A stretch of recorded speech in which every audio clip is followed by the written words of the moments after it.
चाट खायचं म्हटलं की सगळ्यांच्याच तोंडाला पाणी सुटतं। चला तर आज आपण सोप्या पद्धतीने घरच्या घरी बनवूया। अतिशय रुचकर असा हे रगडा चाट आहे। अगदी सोप्या पद्धतीने आहे आणि घरातील साहित्यात होणारा आहे। त्यानिमित्ताने आपण सफेद वाटाणे तरी खातो। तर हे सफेद वाटाणे मी जवळजवळ 5 ते 6 तास किंवा त्यापेक्षाही जास्त वेळ भिजत घातले तरीही चालेल। तर मी 5-6 तास भिजत घातले आणि कुकरच्या 2-3 शिट्ट्या घेण्यासाठी लगेच धुवून घेतले व्यवस्थित।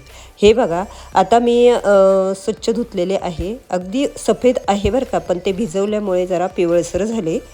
त्यात योग्य प्रमाणात पाणी घालायचं आणि बटाटे साळून म्हणजे असे त्याचे सालं काढून तीही त्या वाटाण्यामध्ये मस्तपैकी उकडायला ठेवायची। हे बघा अशा पद्धतीने। तर सालं काढून घ्या, त्याची माती वगैरे पूर्ण निघाली पाहिजे आणि त्या वाटाण्याबरोबर तसेच टाका अशा पद्धतीने। आता त्यामध्ये थोडंसं साहित्य घालू, हिंग घाला आठवणीने, जेणेकरून वाटाण्याने वात होतो तो वात होणार नाही। थोडी हळद घाला, थोडे जिरे घाला, थोडंसं मीठ घाला। आपल्याला मीठ नंतरूनही घालायचं आहे। हे बघा।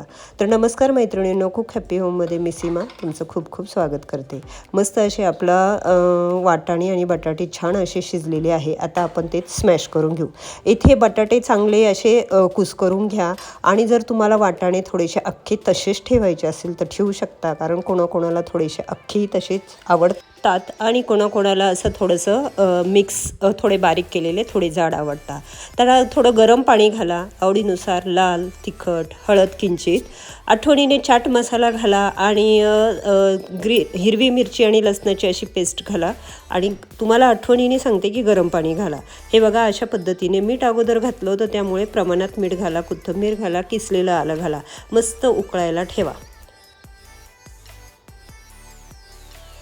चला तर इथे आता टोमॅटो, कांदा, कोथिंबीर चिरून घेतलेली आहे आणि ह्या अशा पापडी आणलेल्याच आहे। त्यामध्येच आता कांदा, टोमॅटो, आठवणीने एकदम बारीक शेव, आता याचं प्रमाण तुम्ही कमी जास्त ठेवू शकता।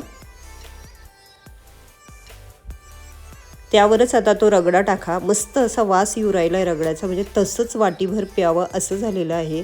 अगदी साधे सोपे मसाले वापरलेले आहे। थोडीशी आठवणीने धना पावडरही रगडा बनवताना घाला। हे चिंचेचा कोळ आहे। परत वरतून शेव कोथिंबीर टाकली, मस्त असं झालेलं आहे। नक्की बनवून बघा।